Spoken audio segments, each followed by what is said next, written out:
하나님의 축복을 지키는 삶, 하나님의 축복을 지키는 삶이라는 제목으로 말씀 전하겠습니다. 오늘 본문 말씀은 에발산에 율법을 새긴 돌들과 제사를 위한 돌단을 쌓으라 라는 명령을 기록하고 있습니다. 고대 세계에서는 특별히 기념이 될 만한 사건이 있거나 상호간의 언약을 나타낼 때 돌을 세우곤 하였습니다. 그러한 맥락에서 모세도 이스라엘 백성들로 하여금 약속의 땅에서 하나님의 뜻에 따라 살겠다는 의지의 표현으로서 돌들을 세우고 그곳에 율법을 새겨 기념비로 삼도록 하였던 것입니다. 그런데 여기서 특이할 것은 그러한 돌들을 세우는 데 있어서 축복을 선포할 그림 심산에 세우는 것이 아니라 저주를 선포하는 에발산에 그러한 돌들을 세우도록 명령하였다는 것입니다. 4절 말씀해 보시면 너희가 요단을 건너거든 내가 오늘 너희에게 명령하는 이 돌들을 에발산에 세우고 그 위에 석회를 바를 것이다 라고 말씀하고 있습니다. 이는 율법 아래 있는 자는 저주 아래 있다라는 것을 보여주는 그런 의미가 있는 동시에 율법에 불순종하는 자, 즉 하나님의 말씀에 불순종하는 자들에게 미칠 저주가 얼마나 심각한 것인가를 보여주는 그런 의미의 경고가 있다라고 할 수가 있을 것입니다. 이러한 본문 말씀을 통해서 하나님께서 우리에게 주시는 영적 교훈을 살펴보도록 하겠습니다. 첫째는 축복의 길목에는 넘어야 할 고비가 있다는 것입니다. 2절 말씀해 보시면 너희가 요단을 건너 내 하나님 여호와께서 내게 주시는 땅에 들어가는 날에 라고 기록하고 있습니다. 지금 이스라엘 백성들은 아직 모압 평지에 머물러 있습니다. 아마 그들은 이제 들어갈 가나안 땅을 생각하며 기대에 부풀어 있을 것입니다. 그렇지만 하나님께서 약속하신 가나안 땅에 들어가기 위해서는 반드시 넘어야 할 고비가 있다는 것입니다. 그것은 바로 그들의 앞길을 막고 있는 요단강을 건너는 것입니다. 요단강은 홍해와 마찬가지로 이스라엘의 앞길을 막고 있는 또 하나의 고비이다라고 할 수가 있을 것입니다. 이처럼 우리 신앙생활에도 힘겹게 넘어야 할 많은 고비들이 있다는 것입니다. 예수님을 믿고 죄에서 구원받으면 그것으로 끝나는 것이 아니라 오히려 예전에 알지 못했던 어려움과 환난을 당하기도 합니다. 마치 이스라엘 백성들이 애굽의 노예 상태에서 해방되기 위해 홍해를 건너야 했던 것처럼, 그리고 홍해를 건넌 것으로 이스라엘 백성들의 이 고난이 끝나는 것이 아니라 이 광야에서 많은 어려운 사건들을 겪었습니다. 그렇기 때문에 구원받은 우리 성도들도 예수를 믿고 구원받은 것으로 끝나는 것이 아니라 전에 알지 못했던 그러한 환난과 고난을 당할 수도 있다는 것입니다. 그렇지만 그 신앙생활이 언제까지나 어려운 상태로 이어지는 것은 아니란 것입니다. 하나님께서는 반드시 때가 되면 모든 어려움과 환난을 마감시키고 하나님께서 예비하신 그러한 모든 축복에 들어가도록 하신다는 것입니다. 우리들과 함께 많은 신앙생활을 하던 그런 성도들의 간증을 들어보더라도 이러한 힘겨운 신앙의 고비를 잘 넘기고 그 위에 하나님께서 예비하신 그런 축복을 누리며 살고 있는 그런 성도들의 간증을 들을 때가 많다는 것이죠. 하나님의 은혜를 누리는 그런 성도들의 삶을 들어보면 고비가 없었던 것이 아니라는 것입니다. 이 홍해와 같은 광야와 같은 그리고 요단강과 같은 그런 이 삶의 고비들이 있었던 것이죠. 그렇지만 그 고비를 맞이했을 때에 인내하고 참고 잘 넘겼을 때에 그 뒤에 젖과 꿀이 흐르는 하나님께서 예비하신 그런 축복의 삶이 기다리고 있었다라는 그런 간증을 하는 것을 볼 수가 있었고, 오히려 지나온 그런 어려운 시간들이 하나님과 함께 하였던, 즉 하나님의 큰 은혜를 누렸던 그런 삶이었다라는 그런 고백을 하는 것을 우리가 심심치 않게 들어볼 수가 있다는 것입니다. 그런데 문제는 많은 성도들이 이러한 축복의 고비에서 걸려 넘어지기도 한다는 것입니다. 잘 참고 인내하는 성도들이 마지막 순간을 잘 참지 못하고 좌절하거나 세상과 타협하는 그러한 경우가 있다는 것입니다. 이스라엘 백성들 가운데 출애굽 1세대들이 약속의 땅을 눈앞에 두고 불신앙으로 말미암아 결국 축복의 땅에 들어가는 대신에 저주받고 광야로 되돌아가야 했던 2년 만에 가나안 땅에 들어갈 수 있었는데도 불구하고 그 땅에 거주하는 사람들은 이 거인의 자손인 아낙 자손이다. 우리는 그들의 보기에 메뚜기에 불과하다. 우리는 다 죽을 것이다. 오히려 애굽으로 돌아가는 것이 더 낫지 않겠느냐라는 이런 하나님의 약속을 끝까지 믿지 못하고 이 불신앙을 행함으로 인해서 결국은 38년 동안의 광야 생활을 더 해야 했고 출애굽 1세대들은 그 38년간의 광야 생활에서 다 죽고 말았던 것입니다. 마지막 고비를 넘지 못해서 반복되는 고난의 여정을 걷고 있는 그러한 성도들이 적지 않다는 것입니다. 꼭 이 고비에 넘어지는 성도들이 있는데 그 고비를 넘어야 되는데도 불구하고 넘지 못해서 항상 그 자리에 머물러 있는 하나님께서 주시는 은혜의 삶을 누리지 못하는 그런 성도들이 적지 않다는 것입니다. 만약 출애굽 2세대들이 가나안을 눈앞에 두고 마지막으로 넘어야 할 지금 모압 평지에서 이제는 요단강을 건너야지만이 가나안 땅이 기다리고 있는데 그 가나안 땅을 넘어가지 못한다고 한다면 어떻게 되겠습니까? 지금까지의 모든 고난과 인내의 그런 과정들이 열매를 맺으려고 한다면 하나님의 축복의 그런 상태로 들어가려고 한다면 마지막 남은 고비를 믿음으로 건너야 한다는 것입니다. 마찬가지로 여러분들이 지금까지 신앙생활을 해오는 가운데 많은 고비를 건너오셨다면 또 다른 고비가 있다고 해서 실망할 필요가 없다는 것입니다. 왜냐하면 그것이 마지막 고비일 수 있다는 것입니다. 그 고비만 잘 넘기면 하나님께 예비하신 그런 축복의 삶이 기다리고 있는데도 불구하고 그 고비에 걸려 넘어지면 안 된다는 것입니다. 하나님은 우리들의 인내의 한계를 너무나 잘 알고 계십니다. 그리고 그 인내의 한계에 이르기 전에 하나님께서는 우리의 앞길, 즉 피할 길을 보여주신다는 것입니다. 이것이 바로 하나님께서 우리들에게 약속하신 말씀입니다. 그리고 하나님은 거짓말을 하지 못한다는 것입니다. 그렇기 때문에 마지막 순간까지 인내하며 눈앞에 보이는 장애물을 믿음으로 건너시기 바랍니다. 그러면 반드시 요단강 건너편에 약속의 땅이 펼쳐져 있는 것처럼 그 고비 뒤에 하나님께서 예비하신 놀라운 축복이 기다리고 있다는 것입니다. 둘째는 언약 관계에 충실한 삶이 축복을 지키는 삶이다라고 할 수가 있을 것입니다. 2절, 3절 말씀해 보시면 하나님께서 주시는 땅에 들어가는 날에 큰 돌들을 세우고 그 돌들 위에 율법의 모든 말씀을 기록하라라고 말씀하고 계십니다. 2절, 3절 말씀에 너희가 요단을 건너 내 하나님 여호와께서 내게 주시는 땅에 들어가는 날에 큰 돌들을 세우고 석회를 바르라. 요단을 건넌 후에 이 율법의 모든 말씀을 그 위에 기록하라. 그리하면 내 하나님 여호와께서 내게 주시는 땅, 곧 젖과 꿀이 흐르는 땅에 내가 들어가기를 내 조상들의 하나님 여호와께서 내게 말씀대로 하리라 라고 말씀하고 계십니다.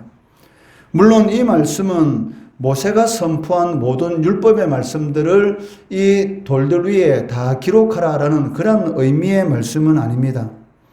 아마 이 돌들에 기록한 말씀들은 27장과 28장에 기록된 이 축복과 저주의 말씀을 가리키는 것으로 볼 수가 있습니다. 이처럼 이스라엘 백성들이 돌들을 세우고 율법의 말씀을 기록하는 것은 하나님과의 언약 관계를 확인하는 것이고 그 말씀대로 살기를 단임하는 그런 의지의 표시이다라고 할 수가 있을 것입니다.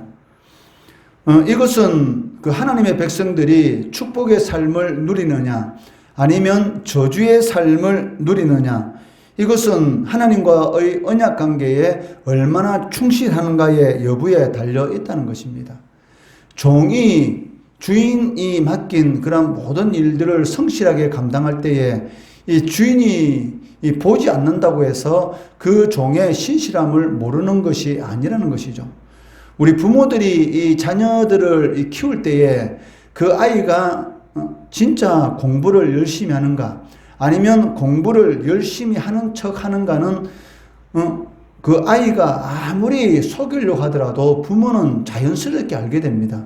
이 느낌이라는 것을 통해서 이 아이가 공부를 하는 척하고 있구나, 아니면 진정으로 자신의 미래를 위해서 열심히 공부를 하고 있구나라는 것은 부모라면 누구든지 다 알 수가 있다는 것이죠. 저도 물론 우리 아이들이 자신의 방에서 공부를 하고 있지만 딱 보면은 이 아이가 진짜 공부를 열심히 하고 있구나, 아니면 하는 척 하는구나, 그걸 단번에 알 수가 있습니다. 이처럼 주인은 그 주인이 보지 않는다고 해서 이 종이 자신이 맡은 일에 대해서 열심히 하는구나, 내 말을 신실하게 지키고 있구나, 아니면 지키지 않고 있구나라는 것을 다 알고 있다는 것이죠. 마찬가지로 하나님께서는 하나님의 말씀에 우리 성도들이 얼마나 충실한 삶을 살아가고 있는가, 즉 이 말은 하나님과의 이 언약 관계 안에서 얼마나 신실한 삶을 살아가고 있는가, 반대로 그렇지 않은가, 여기에 따라서 하나님의 복을 누릴 수 있는가, 아니면 누리지 못하는가, 그러한 여부가 달려 있다는 것입니다. 이것을 이 돌들을 세우는 이러한 상징적인 그러한 일들을 통해서 우리들에게 보여주고 있고, 당시 이스라엘 백성들에게 하나님께서 보여주고 계시다는 것입니다. 사실 이스라엘 백성들에게 있어서는 적과 꿀이 흐르는 가나안 땅에 들어가는 그 자체만으로도 하나님의 큰 은혜다, 즉 하나님의 크신 축복이다라고 할 수가 있을 것입니다. 우리가 예수 그리스도를 믿어 영원한 지옥 형벌을 받지 않고 하나님의 자녀로서의 천국의 시민권을 가진 자로서의 천국의 이런 그런 믿음을 가지고 들어갈 수 있다라는 그거 하나만으로도 하나님 앞에 큰 은혜를 받았습니다. 구원의 은혜는 이 세상에 있는 그 무엇과도 비교할 수 없는 그런 은혜입니다. 그렇지만 하나님의 은혜는 그것으로 끝나는 것이 아니라는 것이죠. 이스라엘 백성들이 가나안 땅에 들어가는 그 자체만으로 하나님께서 주시는 그런 최종적인 그러한 축복이 아니라는 것을 오늘 이 본문 말씀을 통해서 가르쳐주고 있다는 것입니다. 이스라엘 백성들이 가나안 땅에 들어가는 것은, 우리가 예수 그리스도를 믿고 구원을 받은 것은 하나님께서 예비하신 축복을 누리기 위한 그러한 첫 관문을 통과하는 것에 불과하다는 것입니다. 진정한 축복을 누리는 게 되는 것은 이제 이스라엘 백성들이 가나안 땅에 들어가서 가나안 족속들이 예비해 놓은 그런 것을 누리는 것이죠. 이것이 바로 하나님께서 이스라엘 백성들에게 주시는 진정한 그런 축복이다, 즉 이스라엘 백성들의 미래다라고 할 수가 있을 것입니다. 물론 우리가 죽고 나서 천국에서 눈물도 없고 고통도 없고 아픔도 없는 영원한 이런 복된 삶을 누리는 것, 가장 큰 축복입니다. 그렇지만 하나님께서 우리를 구원해 주셨을 때에 너가 구원받았으니 이제 이 땅에서는 고통의 삶, 고난의 삶, 광야와 같은 그런 삶만 살아라 라는 것이 하나님의 뜻은 아니라는 것이죠. 하나님께서 성도들에게 원하시는 것은 이 고난이 아니라 평안이다 라고 우리들에게 약속하신 것처럼, 하나님은 하나님의 자녀들이 이 땅 가운데서 하나님의 은혜를 누리며 살기 위한 것이 바로 하나님의 이 진정한 그런 목적이라는 것입니다. 우리를 구원해 주시고 나서 하나님께서 이제는 네가 알아서 고난 가운데 고통 가운데 싸워라 라고 우리를 구원해 주신 것은 아니라는 것이죠. 이스라엘 백성들을 노예 상태에서 광야로 불러주셨을 때에 이스라엘 백성들이 생각하는 것처럼 하나님께서 이스라엘 백성들을 죽이기 위해서 애굽 땅에 우리를 매장할 매장지가 없어서 하나님께서 우리를 이곳으로 불러내느냐, 이것은 이스라엘 백성들이 생각이지 하나님의 뜻은 아니라는 것입니다.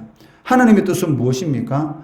광야 가운데서도 물길을 내시는 그런 하나님, 그리고 그 앞에 보이는 산과 같은 그런 장애물도 평지를 만드시는 그런 하나님의 은혜와 능력을 보여주기 위해서라는 것이죠.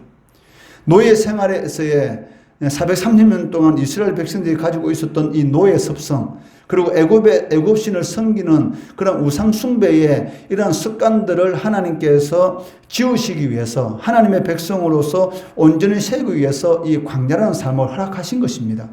그리고 광야에서는 자신들이 할 수 있는 것이 아무것도 없었습니다. 오직 하나님을 바라보고 살 때만이 반석에서의 솟아나는 물을 먹을 수가 있었고, 하늘에서 떨어지는 만나를 먹을 수가 있었고, 메추락이라는 그런 고기를 먹을 수가 있었던 것이죠. 그런 것을 보면서 하나님 중심의 삶, 오직 하나님의 말씀대로 살아갈 때만이 우리의 모든 필요를 공급해 주실 수가 있구나라는 것을 깨닫도록 하기 위해서 애굽에서 섬기는 신은 진정한 신이 아니다라는 것을 보여주기 위해서 잠깐 이 광야의 삶이라는 것을 하나님께서 허락해 주신 것이죠. 궁극적인 목적은 무엇입니까? 가나안 땅에 젖과 꿀이 흐르는 그러한 은혜의 복된 삶이라는 것입니다. 마찬가지로 우리 성도들의 삶 가운데 이런 고난이 생기고 어려운 일이 생긴다는 것은 궁극적인 목적이 무엇입니까?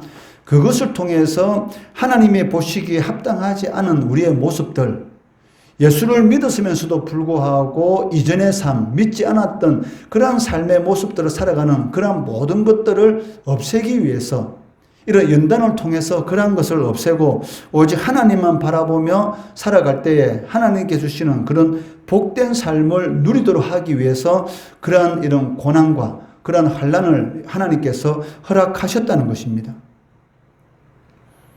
그런데 이스라엘 백성들이 이런 하나님께서 예비하신 본격적인 축복을 누리게 될지 아니면 자신들이 가지고 있던 복마저도 빼앗기게 될지는 아직은 알 수가 없습니다.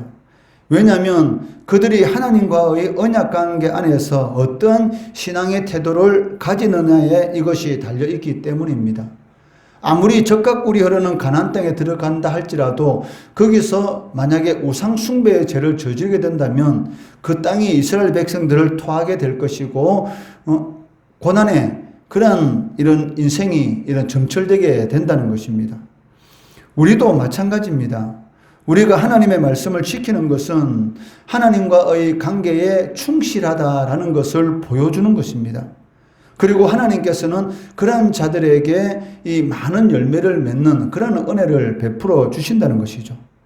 하지만 하나님의 말씀을 지키지 않는다는 것은 하나님과의 관계를 소홀히 하는 것이고 그것은 곧 하나님의 관계를 파기하는 것이다 라고 할 수가 있습니다. 만약에 여러분들 심령 가운데 하나님 앞에 신실하게 영과 진리로 예배를 드리지 않는데도 불구하고 또 기도 생활을 제대로 하지 않는데도 불구하고 그 마음속에 공고함이 없다. 그렇다면 이것은 상당히 큰 지금 문제, 즉 신앙의 병이 들었다라고 생각하면 그것은 정확한 것입니다. 왜냐하면 진정한 하나님의 백성이라면 하나님 앞에 나와서 예배를 드리지 않는데 하나님 앞에서 기도 생활을 하지 않는데도 불구하고 그 심령 가운데 사막과 같은 이런 황량함이 일어나지 않는다고 한다면 그 사람은 어찌 보면 하나님의 자녀가 아니다라고 할 수가 있다는 것이죠. 왜냐하면 생명의 원천은 하나님이십니다. 그런데도 불구하고 하나님이 없는 것 같은 삶을 살아가는데도 불구하고 그 심령 가운데 사막과 같은 황량함이 없다. 허무한 것 같은 그런 생각이 전혀 들지 않는다라는 것은 하나님의 자녀가 아니다라는 그런 어떻게 보면 그런 표식이 될 수 있다는 것이죠. 만약에 반대로 여러분 마음속에 기도하지 않는데 그 마음속에 뭔가 모르는 그런 답답함 그러한 것이 생기고 하나님 앞에 예배를 드리지 않는데 그 마음속에 이런 사막과 같은 그런 황량한 것들이 일어나고 이러면 안 되지. 하나님 앞에 가서 예배 드려야지라고 생각한다면 그것은 하나님 앞에 구원받았다는 그런 확신한 표라는 것이죠. 그렇기 때문에 어떻게 보면 이 고난이라는 것은 하나님의 백성이라는 그런 하나의 증거로서도 사용될 수가 있다는 것입니다.